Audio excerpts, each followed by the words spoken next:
ба табиат ва ҳастиҳои он эҳтиёҷ дорад.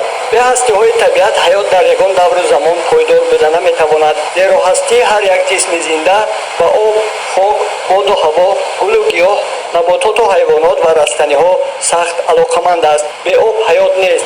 об ҳастии ҳаёт аст. Ягон гулу гиёҳ, набототу растанию ҳайвоноти зинда бе истифодаи об буда наметавонад. Сабзишу рӯиши ҳар як мавҷудот бо об вобаста аст. хок чун ҳастии бузурги табиат аст. ин сарвати бузург имконият медиҳад ки ҳамаи ҳастиҳо аз он пурбор гардида, тамоми растаниҳо дар он рӯянду сабзанд ва ба воя расида гулу мева ва бор оваранд. боду ҳавои тозаву озода манбаи осоиши самимии ҷисмҳои зиндаи рӯи замин аст. аз ҳавои тоза нафаси озодаву бароҳат мегирем, нашъунамо меёбем, тансиҳату осуда зиндагӣ мекунем.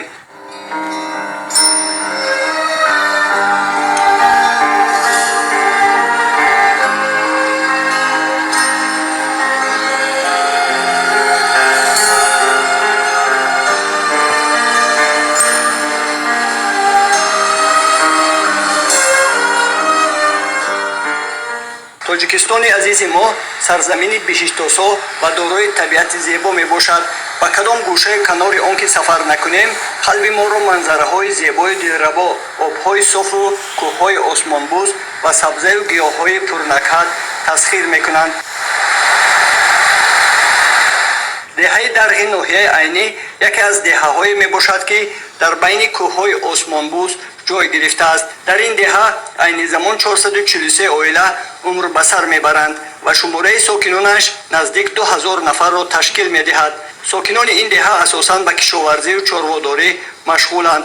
дар ин деҳа аз замонҳои қадим мардум ба ҳунармандӣ рағбати зиёд доштанд. нақшу нигори сақфи хонаҳо, масҷид ва дигар ҷойҳои таърихии деҳа бозгӯ аз ҳунари нотакрори мардуми ин минтақа мебошад.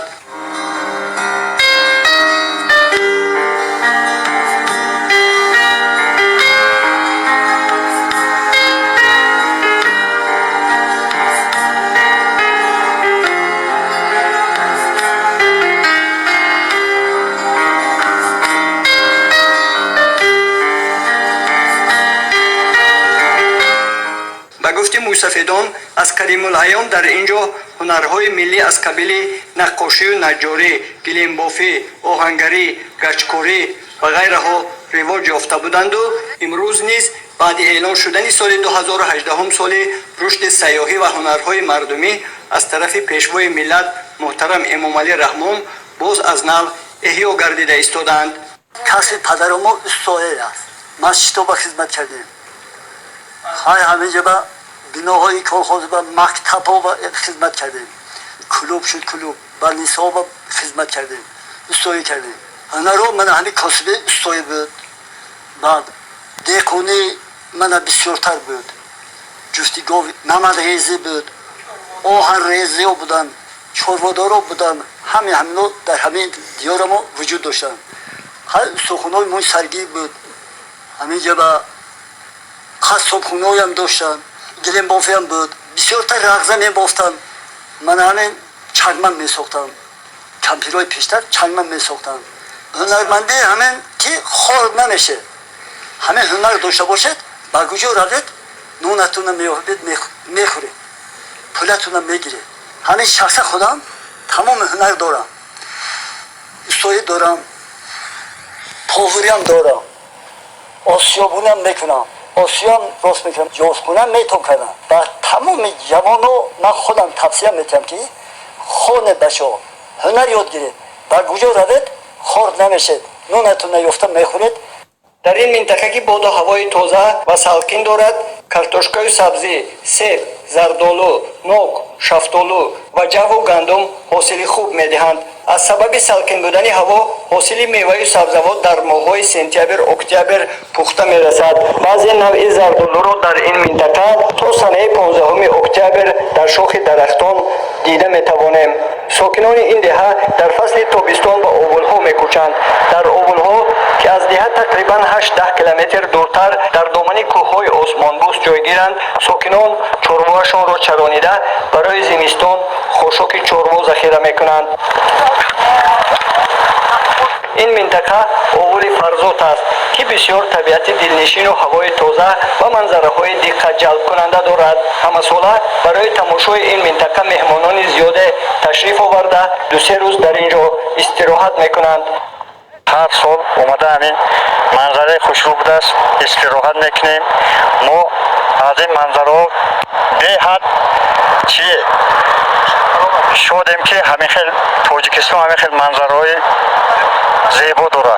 ما همه وقت حرکت میکنیم که هر سال همینجا اومده استراحت کنیم. بسیار بود و هوای نرس سلقین منظرهاش همش خوشو حرکت میکنیم که سال آینده اگر نصیب باشد همین یار و رفیق و دوستا جمع میکنیم من همین منظره با اومده استراحت میکنیم.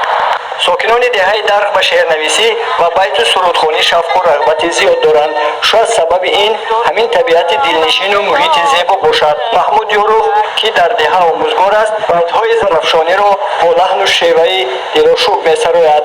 آفریاد زنم نمی براد آوازم در گردن نازکی تو دست اندازم از رغم فرو آمدم نانش کردم سنگهای در خونت تبالش کردم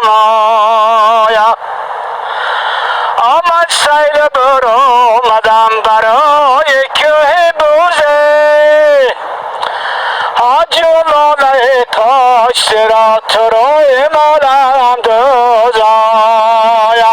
بیننده‌های عزیز، دهه درخ یکی از دهه‌های زیبا منظره ناحیه عینی میباشد که بسیار طبیعت ناتکرار دارد و در این دهه بسیار شخصان هنرمند هستند که با شعر و سرود، بیتخوانی و دیگر هنرهای مردمی بسیار موقع خود را پیدا کردند و حالا هم صحبت من یکی از استادان مؤسسه تحصیلات میانه عمومی رقم 5 دهه در محمود یوروف هستند که با بیتخوانی شهرت پیدا کردند.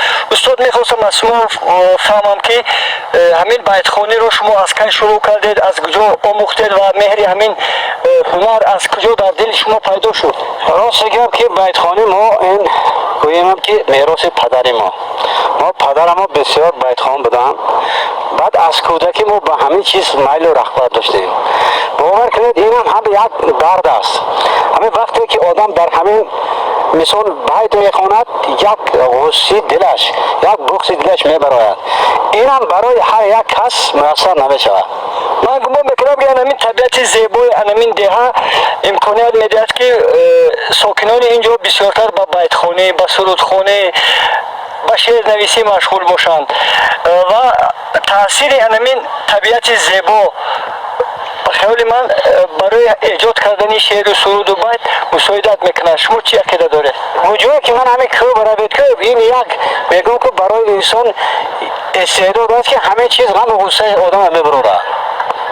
صوت خوب میشد برای بیننده های برنامه ما چندی از همین بیت های دلاشوب زرافشانی زمزمه میکرده. همین چند بیت دیگر از همین بیت های سردای پدری به سرد اصول پدر ما میخونه. یعنی پدر شما هم بیت خان بودن. بیت خان بودن. بسیار بیت میخوندن. جلاله کاشیات روی مالم دوزه آمم نبروم برای من تن سوزایا اول ما ببر آمدم کلال ما نشده چای جوش بیار جوره که وقتی چا شده ازم بفر آمدم برای رگی آیک بوسه گیرم از روی دولت بگی اکل خود چی را یخله میکنم یارم نسته سوخته جگرم مداری رفتارم نستایا دنیا بخیرش میموره مای شماره آفای دل دارد خوردن غم به شماره شوی من از پسات سیادمی آبوی خوش تو نمی